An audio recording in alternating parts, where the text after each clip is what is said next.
Howdy, and welcome to Lead to Grow, Lesson 7 Organization's Vision. For 10 years straight, I organized a canoe trip for a group of guys. We had fun times paddling down the Guadalupe River in the hill country of central Texas. The Guadalupe is the most popular canoeing river in the state and offers some of the most advanced canoeing in the United States. The river boasts several stretches of whitewater rapids, and man, I tell you what, life preserves should be worn at all times, especially at the Waco Springs and Slumber Falls sections, where many lives are lost each year. My brother-in-law and I always partner, and he always wanted me to be at the rear of the canoe to navigate. I think it was because I developed an ability to look down the river, use my paddle to power us faster than the speed of the water flow, and steer the canoe in the best direction. I learned that if you allow the river's water flow to exceed the speed of your canoe, you can easily lose control of your canoe, making it likely you'll hit a hazard and capsize. As you can imagine, there are many hazards as you journey down the Guadalupe's twists and turns, and you have to expect to get wet. And it's not if, but when your canoe will capsize. The same principle applies to business. If the marketplace, which is your water flow, is traveling faster than your business will eventually fail and capsize. That is why I want to come beside you to navigate how to prepare to write your organization's vision statement. Despite of the many challenges that occurred during those canoe trips, we were confident of one thing. We were going to reach our destination, our shared vision. But we couldn't just jump in the canoe and head down the river. To actually arrive at our destination, we had to plan first. Since leadership of these trips fell to me, I would schedule fun pre-meetings full of war stories and heroics to set the dates.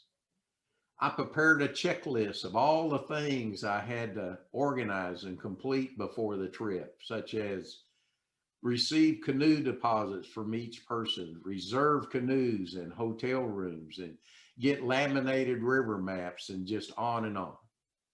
And a checklist of what each person needed for the trip. You know that leading a business is much like leading an adventurous journey with many twists and turns. They are hazards and obstacles and boulders that challenge you to navigate around and through them as you move forward to your destination, your vision. And I have discovered that just as with a canoe trip, preparation is the key to success. And that is why George Washington Carver said, there is no shortcut to achievement. Life requires preparation. The veneer isn't worth anything. As leaders, we need to take certain steps to prepare for this important process of discovering our organizational vision. Every leader can prepare to write a vision statement by taking 3 steps.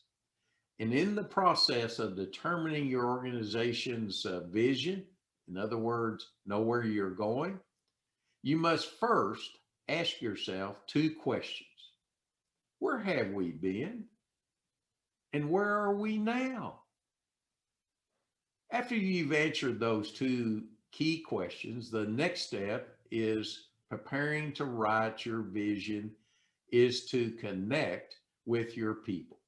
One of the best ways to connect with your people is to regularly do MBWA, which is known as management by walking around.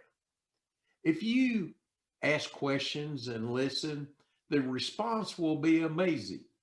People will become energized just simply because you ask.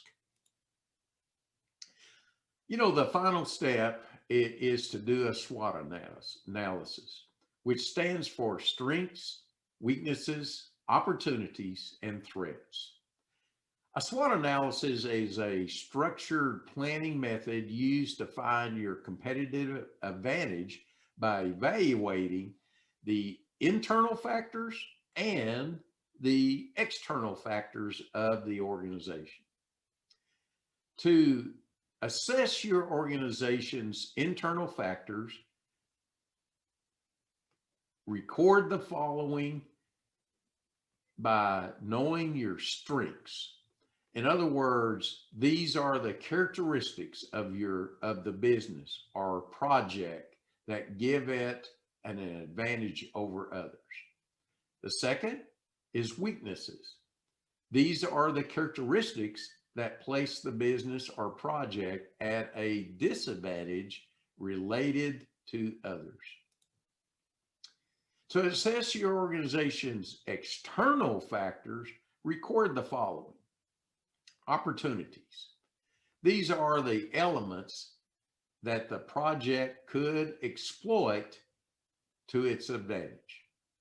And threats. These are the elements in the environment that could cause trouble for you, for the business or project. Now, to continue to assess your organization's external factors, please note the following. The first tip is external factors may include macroeconomic matters, technological changes, legislation, and social cultural changes, as well as changes in the marketplace. In other words, customers and suppliers are in competitive position. The second tip is to become a student of specific and general industry and market trends. You may ask, what do all these questions have to do with discovering your vision? Well, let me share with you how they help us. For many years prior to selling my company in 2011, as a result of regularly working on the business while I was working in the business, I was an avid student of trends inside the moving and storage industry and external opportunities, threats, and trends. Ultimately, this practice allowed us to discover our vision statement. My company had just gone through a successful quality improvement exercise where we gained hundreds and hundreds of ideas to improve service to our customers. And it came from our people.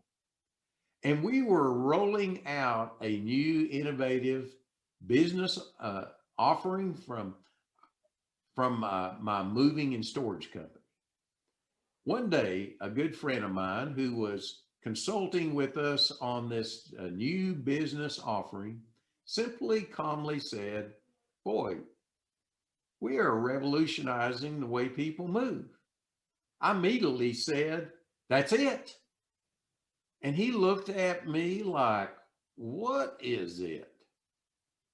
And I said, "That is our vision statement, revolutionizing the way people move." Again, it was a process, not an event.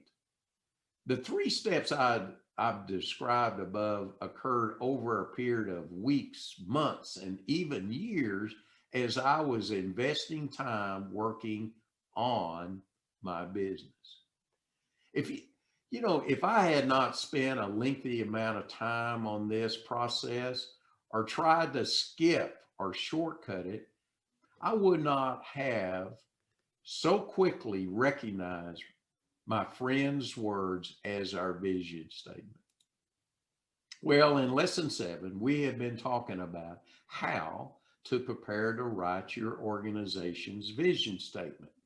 Does your organization have a vision statement?